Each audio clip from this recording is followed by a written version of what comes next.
Plan is we're going to go through the whole list of joints, noting bones involved, category of joint, and any movements it can perform. So remember from your list, first major category are fibrous joints. They don't really move a whole lot. First subcategory is sutures. Any joints in the skull, so all the cranial bones, facial bones, they're held together by sutures. Not going to name them individually here, but they really don't move.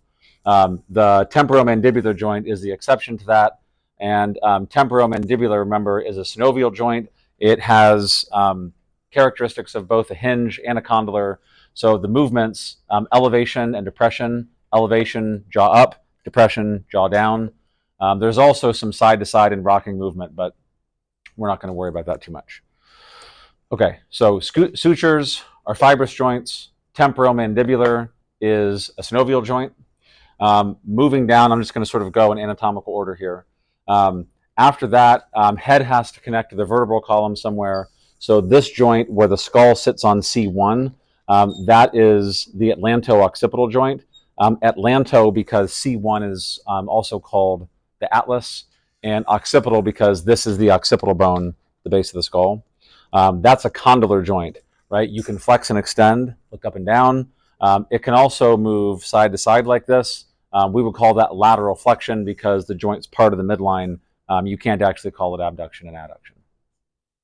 Okay. All right, next one in line, C1 to C2. That is the atlanto-axial joint.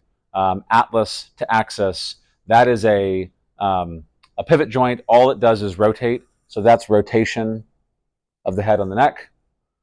Right? So atlanto-occipital, condylar, atlanto-axial, pivot, that's where the rotation's happening. What does the dens mean on the study guide? The dens is a tiny little piece of bone that you can't really see very well here, but it looks like a little post sticking up out of C2, and that is what C1 rotates around. I'll get a full skeleton out, or spinal cord out later and show you the details. All right. Okay, moving down further. All of these intervertebral joints, these are categorized as cartilaginous joints. Specifically, they're symphyses. So intervertebral discs made of fibrocartilage. Every symphysis that's the definition, it's made of fibrocartilage. So these are all symphyses. These are intervertebrals. Technically, this guy between L5 and the sacrum is lumbosacral, lumbar vertebra to sacrum. They all have the same movements. They can flex and extend. They can laterally flex side to side, and they can also rotate, right, twisting of the torso. Right, so these guys are symphyses. The pubic symphysis is also obviously a symphysis. Fibrocartilage, that's just connecting the left and right pubic bones to each other, and there really shouldn't be any movement there. Okay. The other category of cartilaginous joint you guys have are called synchondroses. Those are made of hyaline cartilage.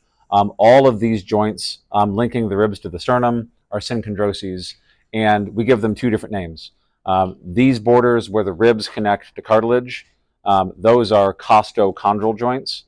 Costal always means ribs, and chondro means cartilage, so costochondral.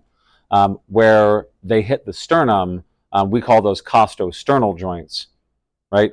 Ribs, it really should be chondrosternal, but that's not how it's named. So costosternal cartilage to sternum, right? No real movement except a little bit of expansion and then recoil during breathing, or if you get hit, right? They're kind of like shock absorbers. All right, joints involving the clavicle. These two joints here, these are synovial plane joints. They're just two flat surfaces that come together. This is the sternoclavicular joint, right? Sternum to clavicle. This is the acromioclavicular joint. This flat piece of bone on the scapula is called the acromion. So acromioclavicular, sternoclavicular. They kind of have to move together. If you shrug your shoulders up and down, that's elevation and depression. If you roll forward, this is protraction and retraction. So really when someone says shrug your shoulders, it's not the shoulder joint that's doing the moving. It's the sternoclavicular and acromioclavicular joints, but shrug your acromioclavicular joint doesn't have the same flow as shrug your shoulder. All right. Okay.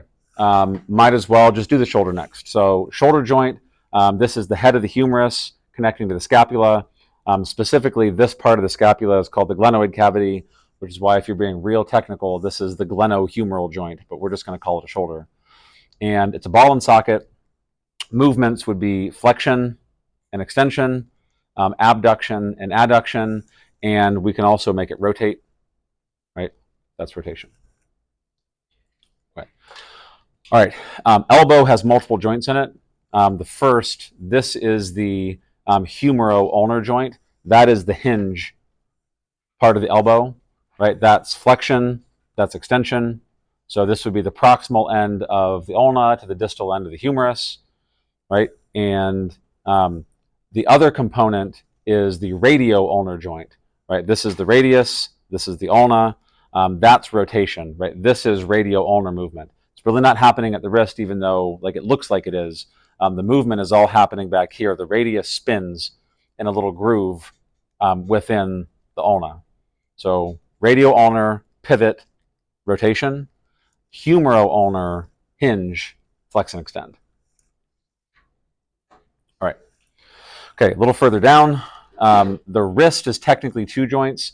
This is the radiocarpal joint because these bones are all carpals. This is the radius. This is the ulnocarpal joint, ulna to carpals. They really can't be separated from each other, so we can lump them together as wrist. It's a condylar joint, so you can flex and extend.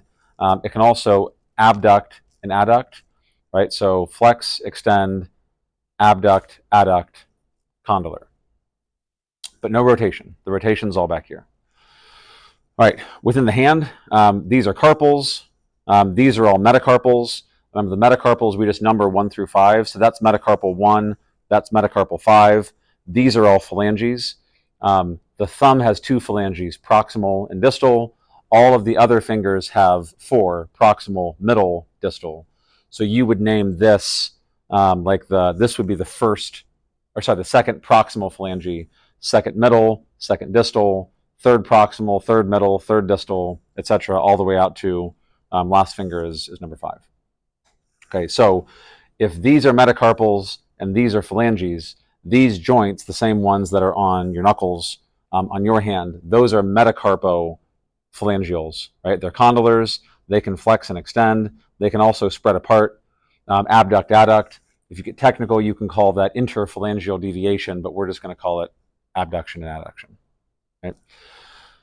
These guys, the joints between phalanges, are interphalangeal. They're hinges. All they can do is flex and extend. No abduction and adduction, because when you spread your fingers, it's all happening down here at the metacarpophalangeal joint. If these abducted and adducted, then my finger would bend sideways somewhere in the middle. Not cool. All right. Okay, moving down. Hip structures. Just so you guys know, it's not on your list. This entire bone is the sacrum. The sacrum is locked into place to your hip bones by fibrous joints. They don't really move unless you damage a ligament or something. And so we're going to mention the pubic symphysis in the front. Just know the sacrum is tying everything together to the hip bones in the back. All right. The actual hip joint, which if you were going to be very picky, is called the acetabulofemoral joint because the hole, the socket, is called the acetabulum. And obviously this is the femur. And so the head of the femur clicks into the acetabulum. That's your ball and socket, synovial joint. And it can flex and extend, abduct, adduct, and rotate. Important point, the hip is the only joint in the lower body that can rotate. And so if you're moving your feet, right, at all, the knee and the ankle don't actually rotate. That's all rotation at the hip that's just being translated all the way down through the femur and the tibia. Right? Okay, knee. So these are the condyles of the femur. These are the condyles of the tibia. And so the anatomy is just the condyles of the femur, medial and lateral, sitting in the condyles of the tibia. It's also the only joint that has menisci. A meniscus is like a little cup-shaped piece of fibrocartilage. It's not a cartilaginous joint. The little bits of fibrocartilage in the meniscus are just there as a shock absorber to cushion the knee because it takes a lot of damage from impact from walking and running. All right, so knee is a hinge. All it should do is flex and extend. It's also a good example of ligaments. I'm not making you guys name specific ligaments, but you should know in general, ligaments connect bone to bone, and they prevent the joint from moving places it shouldn't go. Right? So like, for example, your ACL runs at an angle within this joint that prevents twisting. And so when a football player, plants his feet in the grass and his whole body twists, that snaps the ligament because it's trying to stop the knee from twisting. But if the force is too hard, they can break. So remember, tendons, muscle to bone, make the joint move. Ligaments, bone to bone, prevent the joint from moving. Right? And this little guy is the patella. That's just the kneecap. It's sort of embedded within the quadriceps tendon. All right. Okay. All right, moving down. So lower leg, you've got a tibia and a fibula. The tibia, the bigger, thicker one, is doing all the weight bearing in the leg. So if you look closely at the knee, the fibula has no connection to the femur, so it doesn't bear weight up here. It also that also means that the weight can't be borne down at the ankle, and so fibula is non-weight bearing. If you break it, it doesn't even really have to be set unless it's painful. If somebody went in and cut it in the middle, you'd never even really notice. But the ends are all tied up in the ligaments around the knee and the ankle, so it can matter in those cases. Right? The connection between the tibia and the fibula is not a synovial joint. It's actually a fibrous syndesmosis. It's just a ligament strapping the two together. So this distal fibulotibial joint, hardly any movement. They'll very gently slide together like when you rock your ankle back and forth. But the actual ankle itself is the tibia to this tarsal bone here called the talus. The big thick one is the calcaneus. That's your heel bone. The arched bone that the tibia moves along top of during ankle flexion and extension, that's the talus. Right? So the ankle is a hinge. You can flex it. That's foot down. That's also sometimes called plantar flexion. Sorry, I just mixed that up. Extension is foot down, which is also called plantar flexion. Flexion is foot up, which is also called dorsiflexion. I'm not going to use those dorsiflexion, plantar flexion terms. Most like textbooks are moving away from them. So extension is down, flexion is up. All right. The ankle also wobbles a little bit. I call it a wobbly hinge because your foot can rock back and forth. Right? You can like that. That is called inversion and eversion. I'm not really worried about it for your exam. Just know the flexion and extension thing. But that is the rocking motion of the foot. All right, so all of these bones together at the bottom, like by the base of the ankle, those are tarsals. Just like in the hand, these are metatarsals.